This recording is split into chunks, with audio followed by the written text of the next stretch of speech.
নমস্কার বন্ধুরা, আজকে আমি তোমাদেরকে আবার নতুন একটি রেস্টুরেন্টের ভ্রমণে নিয়ে যাব। এই রেস্টুরেন্টটি হলো তাস্তির, যা পলসন্ডা মোড়ে অবস্থিত। এই রেস্টুরেন্টটি বহরমপুর থেকে মাত্র 19 কি 20 কিলোমিটার দূর হবে। তো চলো দেখিনি এখানে গিয়ে আমার অভিজ্ঞতা কীরকম ছিল। এই রেস্টুরেন্টে ঢুকতেই প্রথমে যা আমার নজর কাড়ে সেটা হলো এখানকার পরিবেশ। এখানে পাঞ্জাবি ধাবার মতো খাটিয়া এবং আড্ডা দেওয়ার মতো পরিবেশ করা হয়েছে। দেয়ালের সাজসজ্জা থেকে শুরু করে আলোকসজ্জা বা লাইটিং অত্যন্ত মনোমুগ্ধকর ছিল। মনে হচ্ছিল আমি যেন পাঞ্জাবের ধাবায় বসে আছি। কিন্তু এখানকার যা ডিশ ছিল তা অর্ধেকের বেশি ডিশই কিন্তু আরাবিক ডিশ। মানে যখন তোমরা খাবে তখন মনে হবে যে আরাবিক কোনো রেস্টুরেন্টে খাচ্ছ।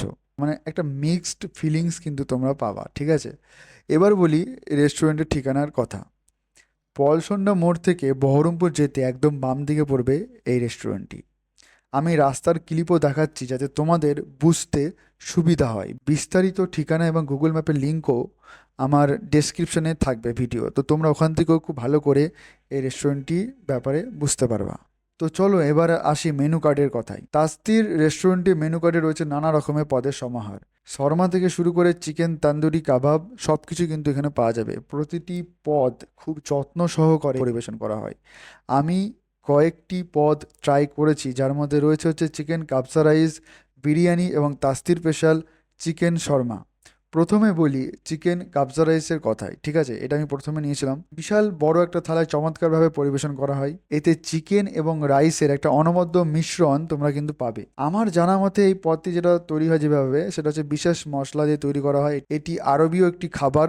রাইসটি ছিল ঝরঝরে এখানে এবং চিকেনটা ছিল খুবই নরম। এই পদটি খেতে বেশ সময় লাগলেও এর স্বাদ কিন্তু সত্যি মনোমুগ্ধকর ছিল। মানে মোদ্দা কথা হলো ব্যাপারটা যে এই কাবসা রাইসটা তো প্রথম খেলামই আমি, এর সাথে আমি এনজয়ও করেছি অনেক।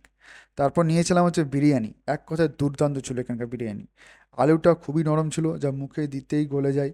চিকেনটাও ছিল খুবই সফট আর রাইসটা ছিল ঝরঝরে এবং মশলাদার। আমি জানি বিরিয়ানি প্রত্যেকের পছন্দের উপর নির্ভর করে, তবে বেসিক যেটা থাকা দরকার সেটা কিন্তু একদম পারফেক্টলি এখানে আছে।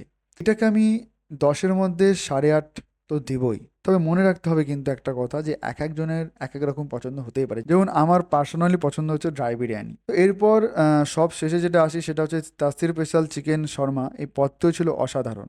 রোলের আকারে পরিবেশন করা এই পদটি কিন্তু খুবই আকর্ষণীয় ছিল। শর্মার ব্যাপারে তোমাদেরকে নতুন করে বলার মতো কিছু নেই, ঠিক আছে?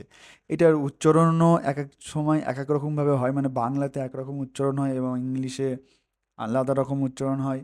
আর কিভাবে তৈরি করা হয় এটা আমি অনেক ভিডিওতে বলেছি এবং ম্যাক্সিমাম লোকই এখন জানে যে চিকেন শর্মা কীভাবে তৈরি করা হয়। বিভিন্ন ধরনের মশলা থাকে, টাটকা সবজি থাকে, অনেক কিছু এখানে দেয়া থাকে, ঠিক আছে? আর এখানকার যদি আমি স্বাদের কথা বলি, তো এখানে তোমাদেরকে আমি দেখাচ্ছি যে কিভাবে এই চিকেন শর্মাটি তৈরি করা হয়েছে। A to Z পুরো প্রসেসটা তোমাদেরকে দেখাচ্ছি। এক কথা যদি বলি তো খেতে খুবই সুন্দর ছিল। তোমরা এখানে এসে কিন্তু শর্মাটা ট্রাই করতে পারো। আরেকটা কথা আমি বলে রাখছি, কিন্তু আমি বলছি উচ্চারণ কিন্তু এখানে এক এক জায়গায় এক এক রকম হয়ে থাকে, ঠিক আছে? তো বাংলাতে যেভাবে উচ্চারণ হয় সেরকমভাবে আমি উচ্চারণটা করলাম। সর্বমোট আমার তাস্তিরের অভিজ্ঞতা ছিল দারুণ। প্রতিটি খাবারই ছিল অসাধারণ এবং পরিবেশও ছিল খুবই সুন্দর। যদি বহরমপুরের আশেপাশে তোমরা কেউ থাকো বা পলসন্ডায় ঘুরতে যেতে চাও তাহলে অবশ্যই একবার ঘুরে আসো এইখানে। আজকের মতো এখানে শেষ করছি। যদি ভিডিওটা ভালো লেগে থাকে তাহলে লাইক করো, কমেন্ট করো, শেয়ার করো। আর পেজটিকে ফলো করতে কিন্তু ভুলবা না। আর ইউটিউবে দেখে থাকলে ইউটিউবে সাবস্ক্রাইব করো। তোমরা ইউটিউবে দেখে সাবস্ক্রাইব করছো না কি আর?